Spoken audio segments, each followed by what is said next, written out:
जय जगन्नाथ। आरटीआई द्वारा आम मानक इनफॉरमेशन मिल जाए जे कौटी कौन केते वैकेंसी अच्छी केबे वैकेंसी आसीबो। तो आज मु आपण मानक पई नेगी आसी डीएमआरसी रो वैकेंसी विषय रे। वैकेंसी केबे आसीबो, डिप्लोमा एंड आईटीआई मेंटेनर रे केते केते सीट खाली अच्छी, मेकानिकल इलेक्ट्रिकल एंड फिटर पिलांक पई, इलेक्ट्रिशियन पिलांक पई, एंड वैकेंसी कहीं आसुनी तार कारण कौन, वैकेंसी आसीबो ना नहीं। ओके, तो एमती किसी मु नहीं आसी एंड कौन थे केते वैकेंसी अच्छी ता पूर्व कही रखी जदि आपण मैंने चैनल देखुं और चैनल को सब्सक्राइब करना चैनल को सब्सक्राइब कर नियंतु। एबे लाइक गोटे करूँ, चैनल को लाइक कर दियंतु एंड पाखर थिबा बेल आइकन को प्रेस कर दियंतु जो जहाँद्वारा कि मुझे जितेबाला भी जहाँ माने इनफॉरमेशन नहीं आसबि आपण मानक पाखरे सर्वप्रथमे पहुँची पारिबो। ऑल नोटिफिकेशनटा ऑन कर दियंतु। तो चलो एबे मैं कथा हबा कि डीएमआरसी गोटे ऑर्गेनाइजेशन एमती कि माने 2019 मसीहा पर्यंत बहुत भल वैकेंसी आसला डीएमआरसी रु, बाकी तापर आ वैकेंसी आसी ना। ओके,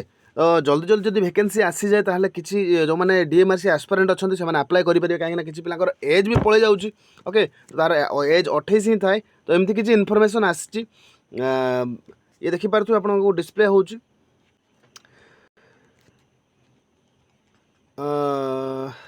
सब्जेक्ट अच्छी information under right to information act 2005। Okay, तो ये जो आरटीआई इनफॉरमेशनटा आसी देख 15 एप्रिल 2024 तो लेटेस्ट अच्छी डीएमआरसी रू आसी दिल्ली मेट्रो रेल कॉर्पोरेशन रू। तो सब्जेक्ट कौन अच्छी ना kindly refer to your online RTI application as received at DMRC on 17 March रे जो आरटीआईटा रिसीव होता सी 14-15 एप्रिल इनफॉरमेशन देइचंती। ओके, तो एमती किसी इनफॉरमेशन अच्छी तीनटा माने सी देइचंती तीनटा देखि पारथु रेस्पोंड 1 रेस्पोंड 2 रेस्पोंड 3 तीनटा ये से रेस्पोंड देइचंती कौन देइचंती आमे देखिबा एबे। तो एबे कहि रखिबि जेते सब डीएमआरसी रे वैकेंसी बहुत वैकेंसी आसुताय, इलेक्ट्रिशियन अधिक आसता है, फिटर आसता है, मेकानिकल आसता है, इलेक्ट्रिकाल आसता है। ओके, तो बाकी वैकेंसी एबे आसुनी ये कहीं डीएमआरसी रे कॉन्ट्रैक्चुअल जो मैंने आमर ये आम पिला किसी डीएमआरसी रे जॉब कर तरफ जहाँ इनफॉरमेशन आसुची शुणा मिलूँ कि कॉन्ट्रैक्चुअल रे अधिक भर्ती सी एबे नहीं नौची। ओके, तो कॉन्ट्रैक्चुअल पिला नहीं कि काम करे नौची जहाँफल वैकेंसी से बाहर करना वैकेंसीटा को से रखी दौची। तो कॉन्ट्रैक्चुअल किसी कम पैसा हो जाऊँगी। ओके, तो एबे देखिए कौन रेस्पॉन्स आछि। तो रेस्पॉन्स नंबर 1 देखो अच्छी वैकेंसी पोजीशन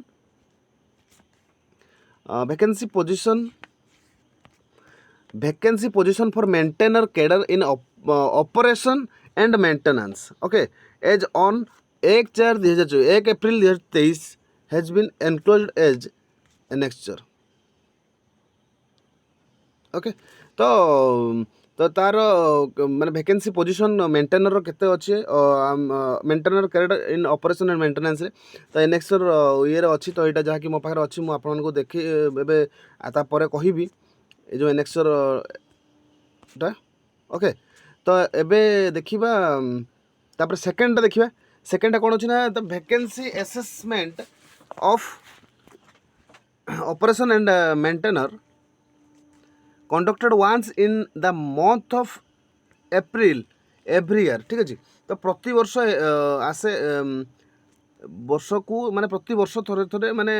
एप्रिल मास को ही वैकेंसी रो येटा काउंट करा जाए। Vacancy position on 1 April 2024 is under process. तो यही जो 4 माने एप्रिल मास 1 तारिख रे जो वैकेंसी प्रोसेसटा था तार सेटा अंडर प्रोसेस रे अच्छी। ओके, तो से एटा भी क्लियर कले ना। तो वैकेंसी विषय से फास्ट कहले तो 2023 सुधा केते वैकेंसी थिला से जणाई और 4 रे जो वैकेंसी 2024 रे वैकेंसीटा जो अच्छी सेटा अंडर प्रोसेस रे अच्छी एमती कहि कि से कथर को फांकी देइचंती। ओके, तापर देखो रेस्पोंड 3 रे कौन अच्छी ना इनफॉरमेशन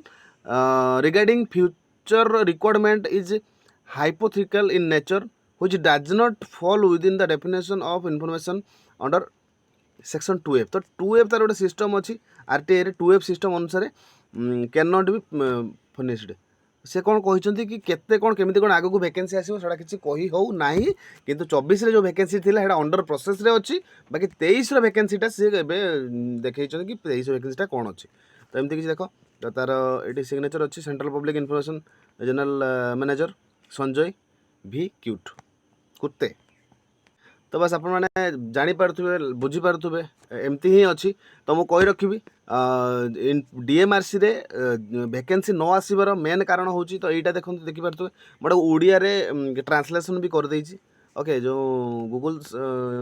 माने सीट द्वारा इनफो ट्रांसलेसन आपण चाहिए यहाँ भी पढ़ी पारे डिस्क्रिप्शन में टेलीग्राम ग्रुप रो लिंक अच्छी आपण मानक शेयर कर दे पारे यहाँ ओके देखिए ओडिया में देखी दूसरे आइटम नंबर 2 रे अच्छी ओ एंड एम रे खाली मूल्यांकन प्रतिवर्ष एप्रिल मसरे थरे बाहर कराए ओके आउ जो एप्रिल 1 2024 रे खाली पद प्रक्रिया चली तो एपर्तन आसी ना केते कौन केमती कौन अच्छी वैकेंसी आइटम नंबर द्वारा ये आस प्रदान कर ओके ये जो एनेक्चर देइथिला एनेक्चर अनुसार 2023 और 24 रे माने वैकेंसी तार जो देखो assessment of vacancy for non executive employ of O and M okay रो अच्छी वैकेंसी एमती किछि ये देखि पारथुबे ओके तो ये आम नॉन सुपर रे कहवा technician electrician okay electronic mechanics refrigeration air condition mechanic रे अच्छी फिटर रे देखंतु एमती किछि वैकेंसी थिला बाकी एटी total employ in the for cadre is more than certificate strength in the cadre hence they will be adjusted with तो ये कहया था जे हमर एटी जति वैकेंसी जति एम्प्लॉय अछंती तो हमर दरकार पने आमे ए यूनिट रो से यूनिट को से यूनिट ए यूनिट को एमिति नै कि काम चले दउचु ओके बाकी एबे किछि वैकेंसी बाहरिया विषय रे कहि हो नाही सेटा 2F सिस्टम रे जाऊ नाही तब सब आस्पिरेंट मानक कहि जो मान टेक्निकल क्वालिफिकेशन अच्छी जो मैंने डीएमआरसी आस्पिरेंट थे तो से मोर गोटे कथा हूँ कौन तो डीएमआरसी को आशा करी किसी लाभ ना डीएमआरसी वैकेंसी जदि आसे तो बहुत भल कथा अप्लाई करवा माने तापे प्रिपरेशन हम बाकी जदि आपण मैंने आस्पिरेंट थे डीएमआरसी प्रिपरेशन पर डीएमआरसी कर देन ताकू छाड़ी अलग जो वैकेंसी गुड़ा करूँ कहीं डीएमआरसी वैकेंसी माने अच्छी वैकेंसी अच्छी बाकी से सब किसी कॉन्ट्रैक्चुअल द्वारा काम चलाई नौ मोर जड़े माने कॉल इन थिले मुझे जो जॉब करूँ आमर रेवाड़ी रे ओके तो सेठी सी भी एबे वैकेंसी रिसेंट आसिक जॉइन कर डीएमआरसी कॉन्ट्रैक्चुअल बेसिस रे हरियाणा रो पिलाटा थिले हैला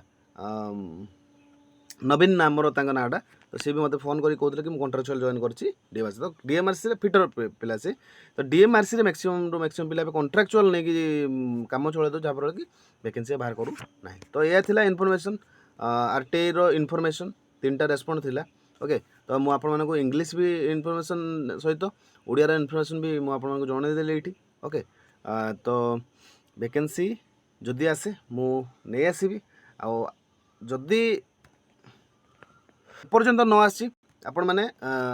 अलग प्रिपरेशन करूँ ओडिशा रे एबे अच्छी जमीक कि एटीओ बहुत भल वैकेंसी अच्छी एटीओ ट्राए करूँ तापर अच्छी रेलवे अच्छी ओके एंड एबे जो चलती जो मैंने जदि 10th क्वालिफिकेशन रे बा +2 साइंस रे बा हाँ +2 रे आमर फॉरेस्टर ओके फॉरेस्ट गार्ड जो 10th क्लास पाई थिला forest guard and LI life stock inspector जदि एग्जाम अच्छी कहार 24 तारीख एग्जाम स्टार्ट होची तापाई भी लगे कि मतलब परफॉर्मेंस भल देखा ओके एंड आगो आगो जहाँ भी किसी इनफॉरमेशन मुझे नहीं आसबि आबे ये सब नोटिस पाइबापी टेलीग्राम ग्रुप जॉइन करूँ डिस्क्रिप्शन में टेलीग्राम ग्रुप लिंक अच्छी okay thank you for watching the video अधिक अधिक वीडियो को शेयर करूँ जमीक समस्त पारे पहुँची पार कि डीएमआरसी एमती नोटिस सबू आरटीआई देइछि ओके एमती तार वैकेंसी पोजीशन अच्छी बाकी से एबे सुधा किसी इनफॉरमेशन दे पारिबो नाही बोली तार आरटीआई इनफॉरमेशन नोटिस रे जणाइछि can be honest okay thank you for watching the video like करंतु शेयर करंतु बस।